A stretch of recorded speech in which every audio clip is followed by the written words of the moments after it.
Welcome to another ABS online video. Let's go and find out what we're going to learn today. Hi guys! Oh, week 19 so soon. Yeah, I guess it's straight after 18, so it must be. Oh dear, yes, I feel a little bit like that because we are still looking at terrible weather. Oh, hold on though. This time it's much better. Great. We are going to look at how we can live in terrible places. Oh, is that better? Really? What? Live there? I don't even like to see this terrible weather. And now you want me to live there?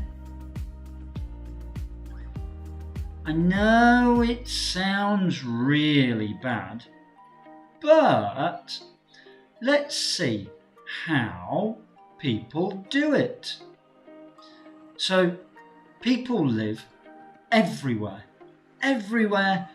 on our beautiful planet. Everywhere there's some land, you'll find people not very far away. First, tell me what extreme weather we looked at. Can you remember? Come on guys, it wasn't very long ago.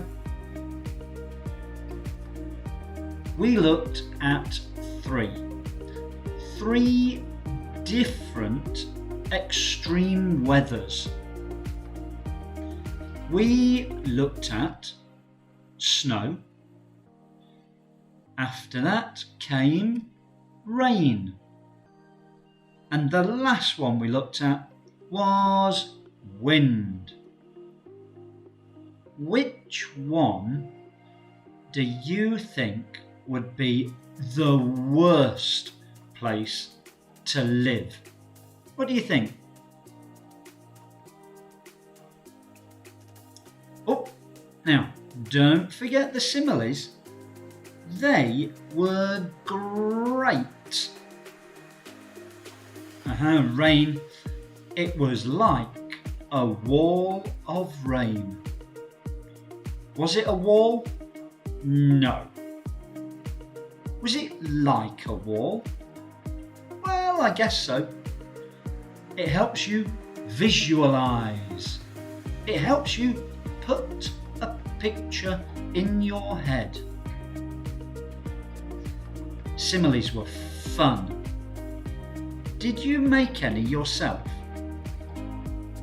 It's the sort of thing I really like doing. Just having fun with words. Putting pictures in your head. Visualize.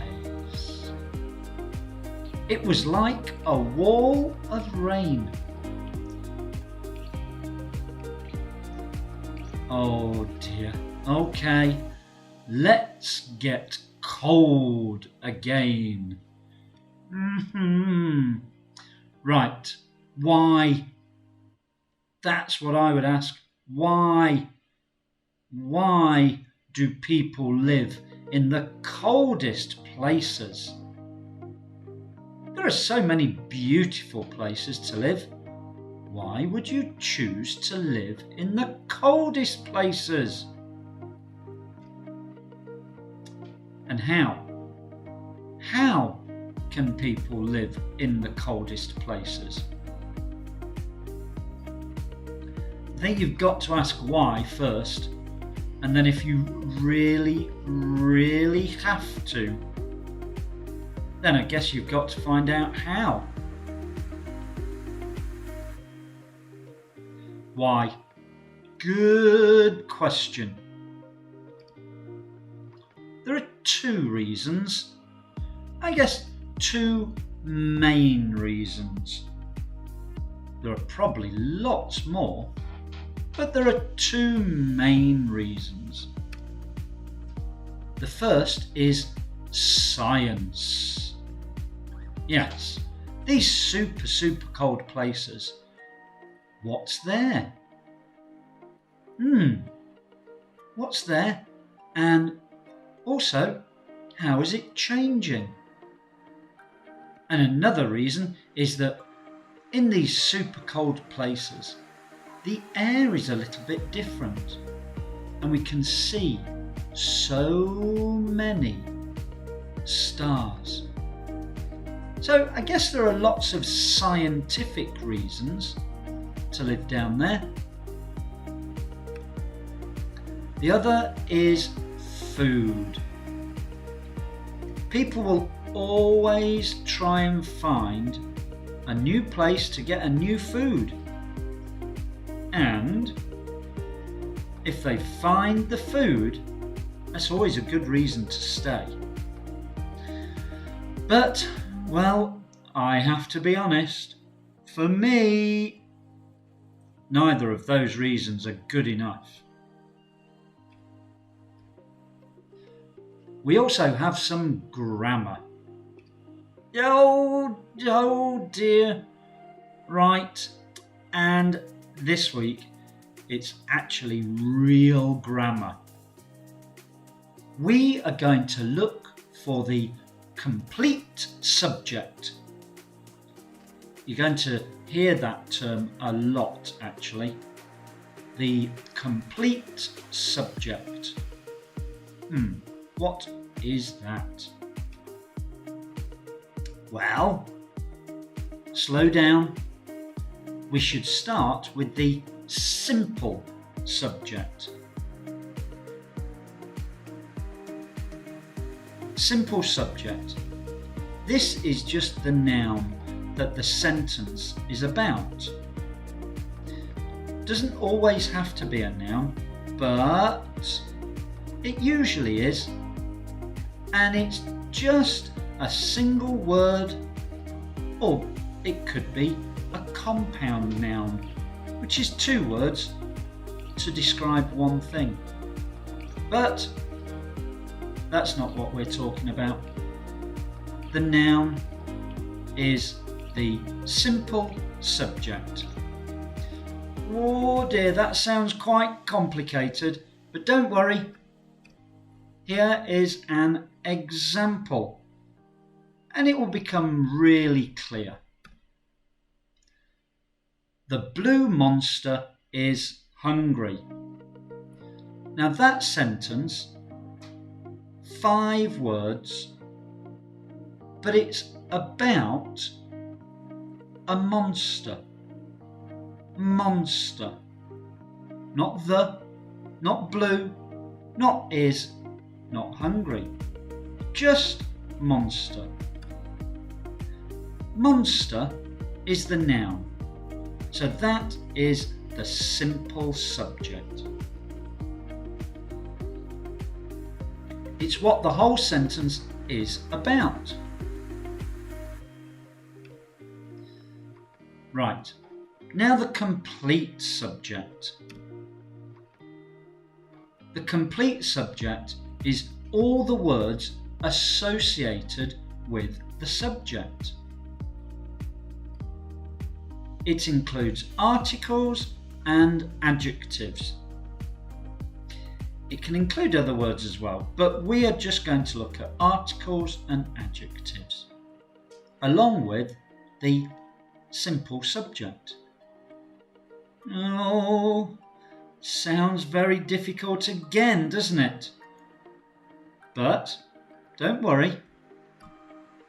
Here is an example. The nice boy in the yellow shirt is singing loudly. Right, now we are going to underline the complete subject. So here, the simple subject is boy, but the complete subject is the nice boy in the yellow shirt. The nice boy in the yellow shirt is the complete subject. Okay, so it's the noun and the words that are associated with the noun. Right, now that might still sound a little bit difficult, but we're going to see it lots and lots. And today we are going to tell you what the complete subject is by underlining them. Not all of them, that would be too many. So you don't really have to do very much thinking. Not today. We will save that for next week. Ha ha ha ha. But don't worry about today. Right, let's get back to that cold place. Oh my word. Some scientists live very close to the South Pole. Now we all know the South Pole is super cold. Very, very cold. The coldest place on Earth. How can they do that? I don't think I would last very long, because usually I just wear shorts and a t-shirt. Yep, put me at the South Pole, I think I would last 2 minutes, 3 minutes. Oh dear, oh dear. Well, what's first?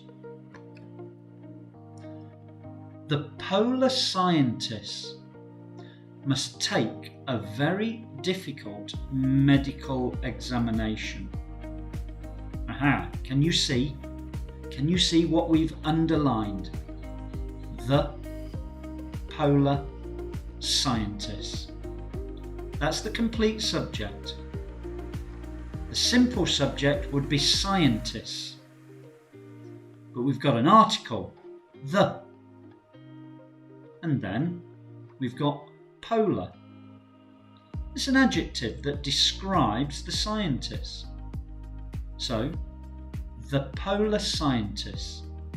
There's the complete subject. So why do they need a really difficult medical examination? Well, there are no hospitals down there. If you get sick, you've got a big, big problem.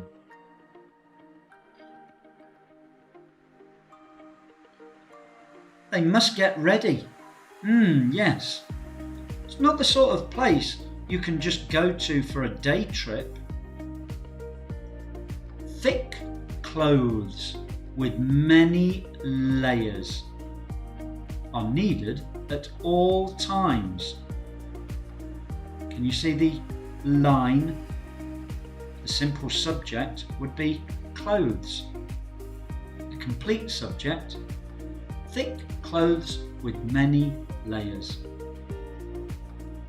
Now the complete subject nearly always stops just before the verb. Here we've got a verb, need, needed. So the subject, the complete subject, would stop before the verb. These thick clothes, these are really expensive, but can save your life. I guess if I was there with my shorts and t-shirt, they really would save my life.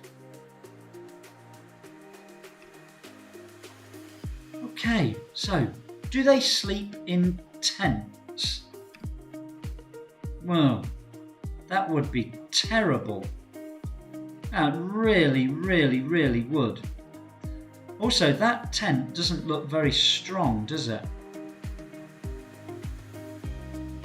Specialized polar buildings are carefully designed.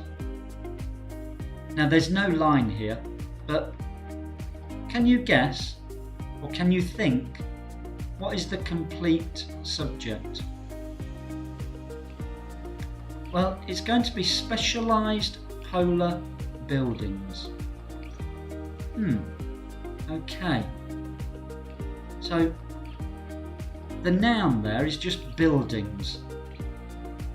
But then we've added to it so that we fully understand what kind of buildings we're talking about. Specialized polar buildings. Very special. Yes, they are. Actually, really smart engineers have been carefully designing some of these buildings for a very long time. Look at that building there. It's just great. It's so clever. What is it?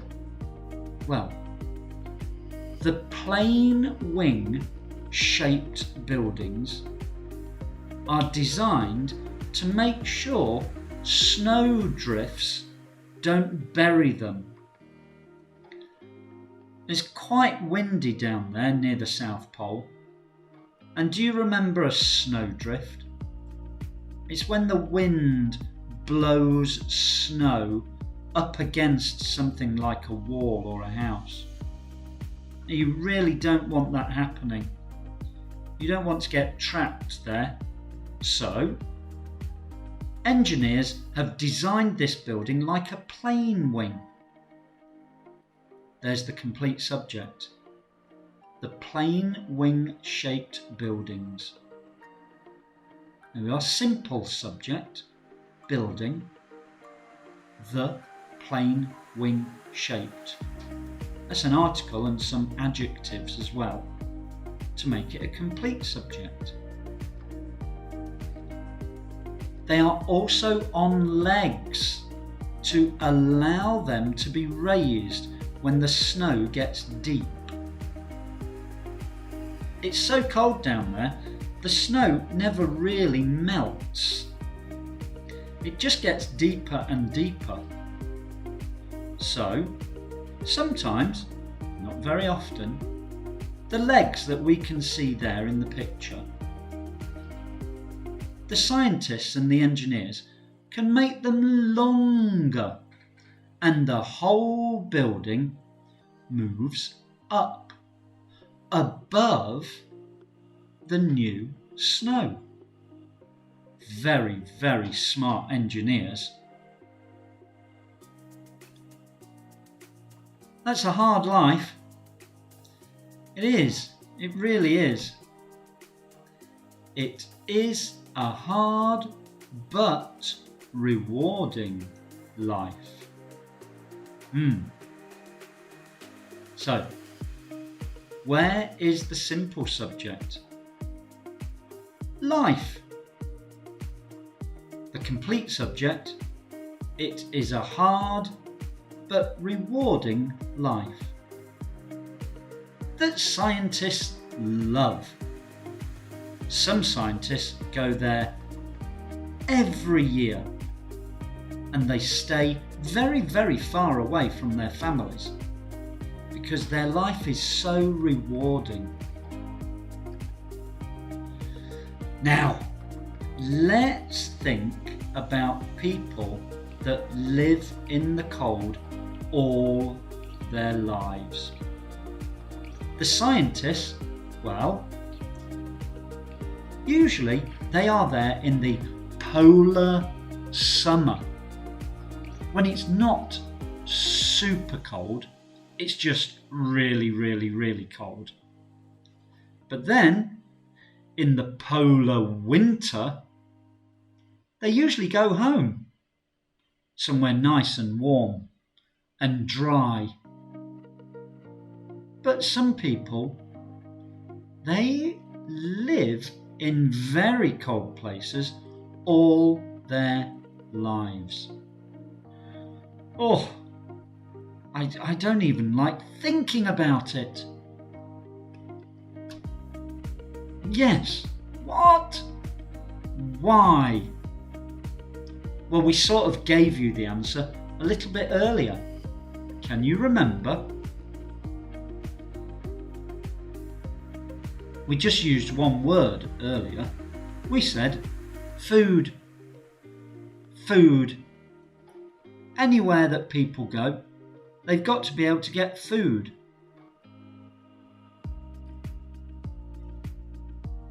Now here we have got some very, very special people. They're called Inuit people.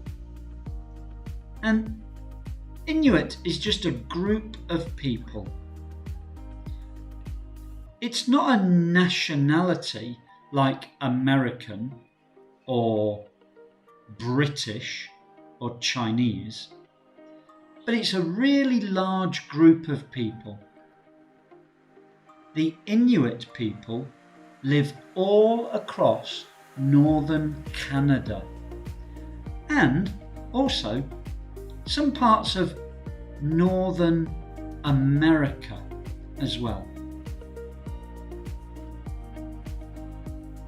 They have lived there for over 4,000 years, and much of their lives are still very traditional.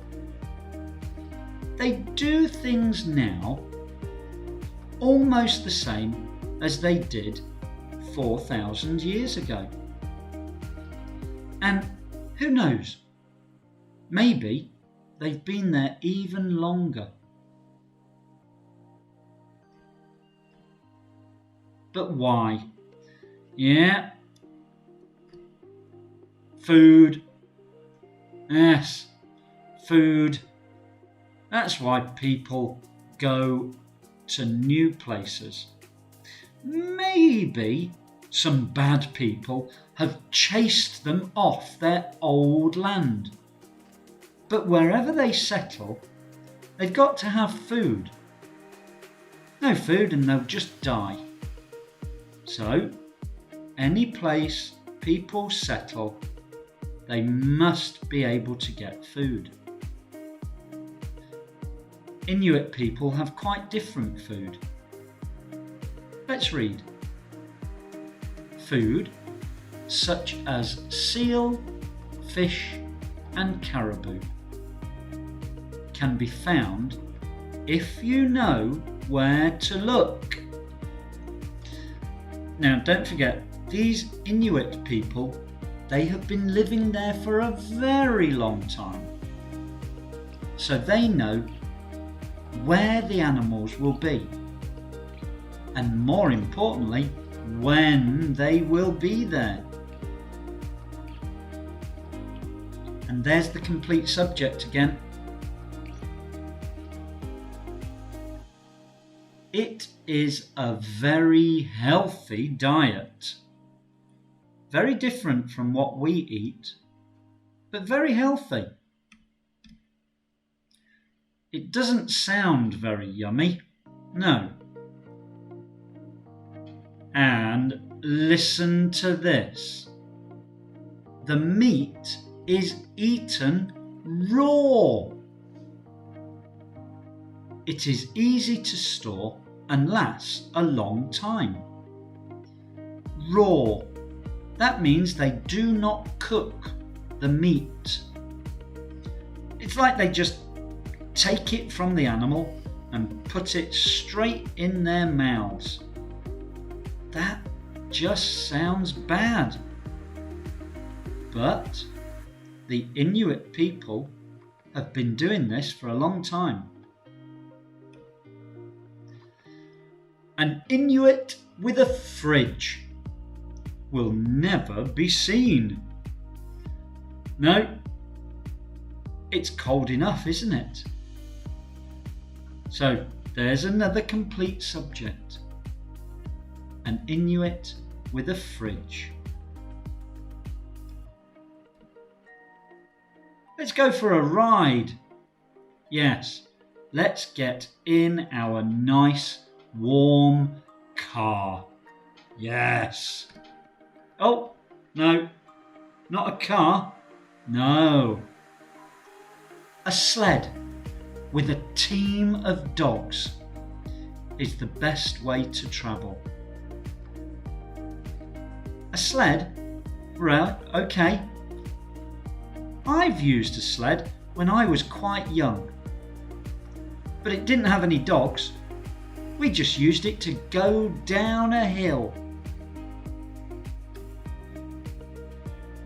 But the Inuit people, they need to go quite a long way sometimes. So they use a sled. They slide over the snow and ice better than any wheel. Great idea. But can you see the man? He's called the driver. And he has to stand outside. He stands on the back of the sled. Very cold. Very cold. So, modern clothing, just like our scientists. Most people now wear thick, modern clothes. Just like our scientists. Clothes with many layers. But in the picture, they don't look like modern clothes, do they? Lots of traditional clothes are made of animal skins and are still used. So the animal skins that are used are things like caribou, which are big deer. Just like reindeer. They're almost the same as reindeer. And maybe even polar bear. How many polar bears do you think they can catch? I don't think it's many. I would probably run the other way. But animal skins are great. One reason they are great is because they are waterproof. Very good idea. Do you want to visit? Well, no. No, I don't. What about you guys? Who would like to go and live with the Inuit people? Nope, not for 1 second. They do look very happy. And those clothes, they do look really fun to wear. But, well, no. No, thank you. Well, will it get better next week? I think it's got to, really. I certainly hope so. But that's just my opinion. I don't like the cold. The scientists were super happy. And the Inuit people, they are really happy as well. Maybe I should go and visit. Maybe just for a few days. Oh dear, what am I saying? They look happy. Maybe I will. Well, will it get better next week? Well, I really hope so. But until then, see you soon, guys. Bye. Thank you for watching our video today. Please don't forget, subscribe, and that will help us to make lots more videos for you. Thank you. Bye.